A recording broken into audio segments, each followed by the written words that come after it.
Malcom Rodriguez. Jeff, he is the second leading tackler on the Detroit Lions. Alex Anzalone, obviously, number one. He's a linebacker. That is his job. But when we talk about the first two drafts that Brad Holmes has overseen, what have you gotten? Players that contribute to your football team. Is Malcom Rodriguez one of the 2, 3, 4, 5, 10 best linebackers in the NFL? No, he is not. Can he be? Maybe. But the reality is you drafted a starting linebacker in the 6th round. A starting linebacker. Not bad if you ask me. Now, could you say, well, Adam, the linebacking core is just that weak, or it's not good enough? Well, okay, fine. I can live with that. Fair enough. But, in life, there are two certain types of people. People that walk in late. Good morning, Alex. And people that can come in and do the job correctly like Malcom Rodriguez. Fish, get the hell up and get out of there. Get up. Get the hell out of there. You have no idea what you're doing. Oh, my God. Fish is keeping up. I love you, Fish. Way to step up for the team. 10 out of 10. That's Malcom Rodriguez I'll buy right you there. tickets to go watch a cricket game. Fair? Can you even do that in this country? What, watch cricket? Well, yes, live, in person. Yeah, there's some stuff there's some stuff in Florida occasionally. All right, there you go. There you go. So having said that, we're 2 drafts in. You've had an Aleem McNeil. You've had an Amon-Ra. You've had a Penei Sewell. You've had Derek Barnes give you snaps last year. Right. You have now Aiden Hutchinson, Folgo, first-round pick. Right. Josh Pascal, still waiting to see him on the field. Kirby Joseph, you're going to see more of him now that Tracy Walker is injured. And you're getting reps out of a 6th-round draft pick. A linebacker. And he's not playing bad. I mean, second in tackles, 2 tackle for losses, I Pass think. coverage, I wouldn't say is something I'm high on. I don't think it's all that special. I don't think he's awful either, I think he's more of just like a downhill. I think he's just average as a pass covering linebacker, but he can get better. He can get better. He is a rookie, and he has shown an innate ability to read the play developing. That's why he's being involved, actually, in so many damn tackles, Jeff. And he knows his job, and that's one thing that Kelvin Shepard preached about early on, especially in Hard Knocks. But for me, looking at Malcom Rodriguez, the most impressive thing is the fact that you're paying him $751,000 this season. Like, think about that, with an $87,000 dead cap hit. So it totals to about $900K. You're paying Malcom Rodriguez $900,000 to be your second leading tackler. I mean, think about this for a second. As a Lions fan, when's the last time you could say you found starters in the 4th and the 6th round? And in the future, I think Chase Lucas is going to be somebody that you're going to look to. So that could even be 3. A 7th-round starter. It's unheard of. And I know Tracy Walker, he was a 3rd-round pick. You have Imani Oruwariye, he was a 5th-round pick.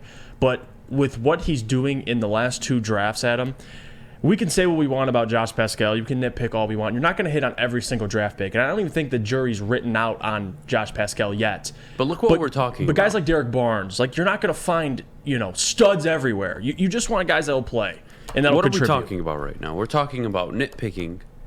Right. A rookie class, and a second-year class. Think about that. Tracy Walker wasn't Tracy Walker to what, year 3, year 4? Right. Fair enough. We are looking at players that are already coming in, contributing to your football team. And really the key questions with this defense is who's going to replace Tracy Walker, who's going to replace that level of communication, which is really tough to say because you saw it kill you at the end of the game. We can look at Aaron Glenn. We can look at Dan Campbell. We can look at a lot of things. The reality is, I like your chances of stopping Minnesota regardless of what happened. If your starting safety, your captain, is out there, and Tracy Walker, which he wasn't. And that's the thing that frustrates me about Malcom Rodriguez. Not about Malcom, but the narrative around Malcom is when people say, well, I mean, he's just on a team with no linebackers. That's why he's playing. Yeah, but if you put him on a defense with more talent, won't that make him better? Like, look at the lack of talent on this Lions defense, and he's your second leading tackler.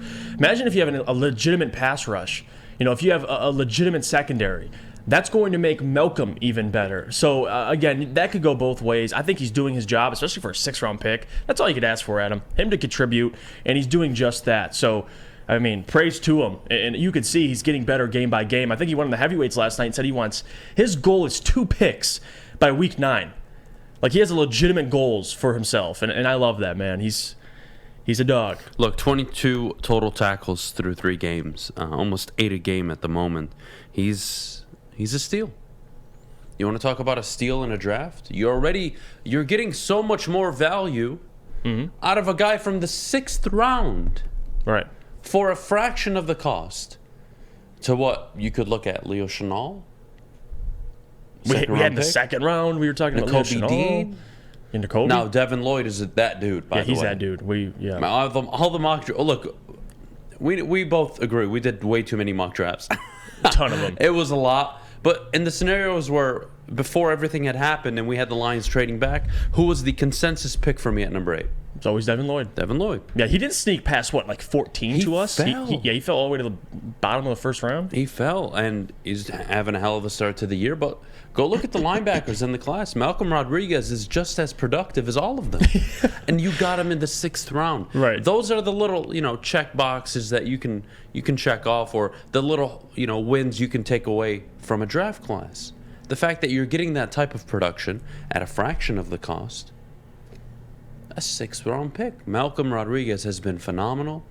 Again, if he was a 1st-round pick playing the way he has, I think we're having a different conversation, though. So things have to be reeled in a little bit. But look at we love him, right? And we appreciate him, and we really acknowledge his play because he's a 6th-round pick. And he's making. Who are we scolding right now? That was the number 8 overall pick in his draft class for his performances.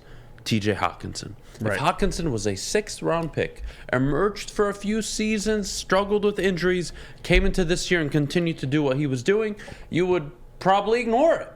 But he's the number 8 overall pick. And you're paying TJ $5 million. You're paying Malcom $900,000. Like, that's where really it comes into play for me. Like the salary difference. And it's a steal. Jeff Okudah. Another one. The last 2 years, you've been paying him number 3 overall pick money. Right. To play 10 games, be injury prone, and when on the field, gets beat a ton. What is he doing this year? He's responding. He's responded. He looks damn good. Love what he's doing at the line of scrimmage. I compared it to Jalen Ramsey and his effect at the line of scrimmage against wide receivers. He's easily your best corner. And we're not talking about Jeff Okudah. I love that. Right. There's nothing better. Just like I don't want to have to talk about 2nd-round picks always being hurt. Just like I don't want to have to talk about DeAndre Swift not being hurt. But that is the reality of the NFL. And the reality is, if you produce above your pay grade, if you are producing at a level that wasn't expected, you are more endearing to a fan base. I think the fan base doesn't want Hawkinson to succeed. Of course they do. Right. But Malcom Rodriguez is a great example of getting production from a 6th-round draft pick. That is insane.